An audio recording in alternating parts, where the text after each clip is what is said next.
পাকা আমের এই রেসিপিটা একবার অবশ্যই বানিয়ে দেখো, এতটা মজার হয় খেতে। একবার বানিয়ে খেলে বারবার করেই কিন্তু বানিয়ে খেতে মন চাইবে। হ্যালো ফ্রেন্ডস, ওয়েলকাম টু শিম্পিয়ান মামিস কিচেন।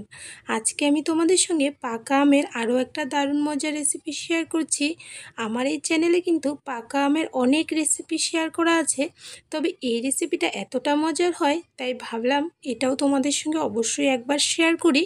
তাই আজকে আমি বানিয়েছি পাকা আমের রসমালাই পিঠা। তোমরা এটাকে পিঠাও নাম দিতে পারো, রসমালাইও বলতে পারো। খেতে কিন্তু দারুণ মজার হয়। একবার বানিয়ে খেলে বারবার করে এটা খেতে মন চাইবে, এতটাই মজার। তাহলে চলো রেসিপি শুরু করে দিই। পাকা আমের পিঠা বানাচ্ছি, তাই সবার প্রথমে একটা আমি পাকা আম নিয়েছি। অবশ্যই চেষ্টা করবে আমটা যেন একটু মিষ্টি হয় সেটা দেখে নেওয়ার। এখানে আমি বড় সাইজেরই একটা আম নিয়েছি। আমটার প্রথমে ভালো করে চোচাটা ছাড়িয়ে নিচ্ছি। আমটাকে ভালো করে চোচা ছাড়িয়ে নেওয়ার পর একটা মিক্সির বাটি নিয়েছি।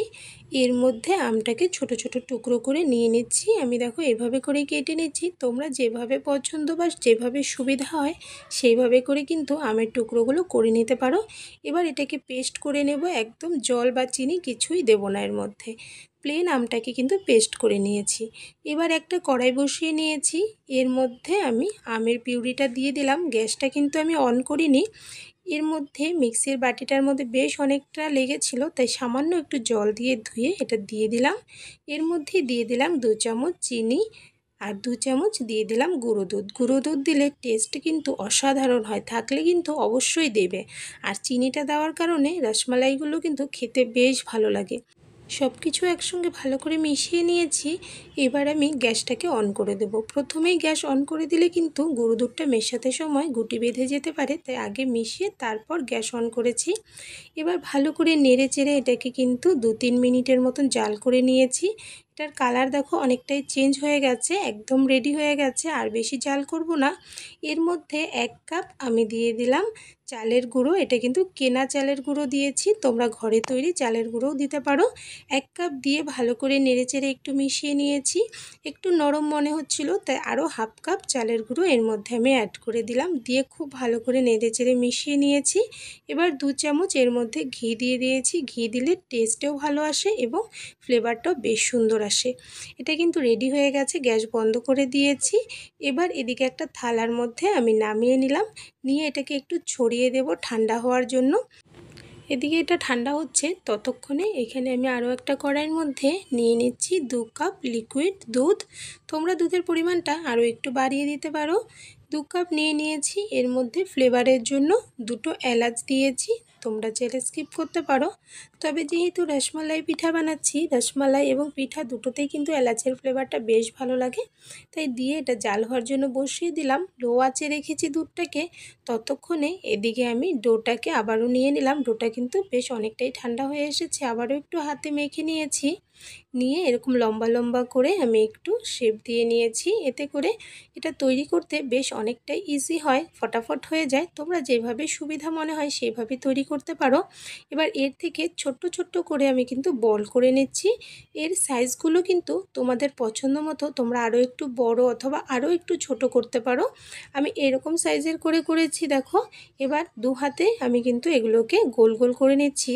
আর মিষ্টির দোকানের যারা সবসময় মিষ্টি বানায় তারা দেখবে একসঙ্গে 2-3টে করে কিন্তু মিষ্টি গোল করে নেয়, তো আমিও সেইভাবে একটু চেষ্টা করলাম। তো যাই হোক, এদিকে আমার সবগুলো বল কিন্তু গোল করে নেওয়া হয়ে গেছে। আর এদিকেও কিন্তু দুধটা জাল হয়ে দেখো অনেকটাই গাঢ় হয়ে গেছে। আর একদম লো আঁচে রেখেছিলাম।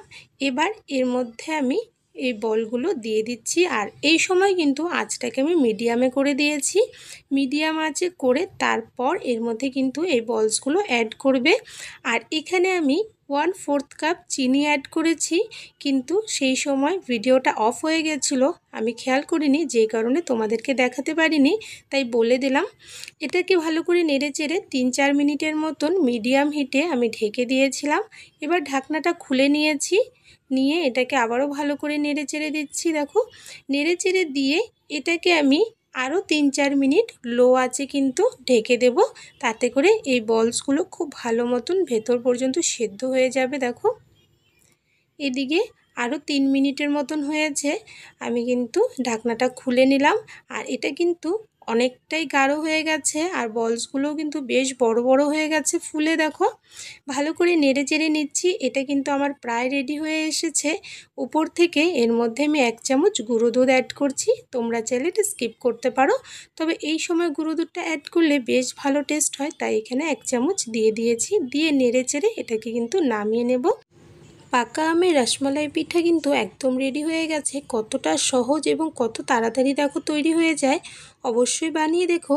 আর রেসিপিটা তোমাদের কাছে কেমন লাগলো অবশ্যই কিন্তু কমেন্টস করে জানাতে ভুলবে না। ভালো লাগলে একটা লাইক করবে এবং শেয়ার করবে বন্ধুবান্ধবদের সঙ্গে। আর আমার এই চ্যানেলে নতুন হয়ে থাকলে চ্যানেলটাকে প্লিজ সাবস্ক্রাইব করে পাশে থাকা বেল আইকনে অল বাটনসে প্রেস করে দেবে। তাহলে এই চ্যানেলে আপলোড করা যে কোনো নতুন ভিডিও নোটিফিকেশন তোমরা কিন্তু সবার প্রথমে পেয়ে যাবে। পাকা আমের রসমালাই পিঠা দেখো একদম রেডি হয়ে গেছে। তোমরা এটাকে রসমালাই বলতে পারো, পিঠা বলতে পারো, যেটাই নাম দাও তোমাদের পছন্দ মতো। এদিকে আমার কিন্তু রেডি হয়ে গেছে। একটা বাটিতে উঠিয়ে নিয়েছি। উপর থেকে কিছু পাকা আমের টুকরো এবং পেস্তা বাদাম কুচি দিয়ে সাজিয়ে নিয়েছি। তোমরা তোমাদের পছন্দ মতো ডেকোরেশন করে নিতে পারবে। খেতে কিন্তু দারুণ মজার, অবশ্যই একবার বানিয়ে দেখো। আর এইরকমই আরও একটা নতুন রেসিপি ভিডিও নিয়ে তোমাদের সঙ্গে আবারও দেখা হবে। তাহলে আজকের জন্য বাই বাই।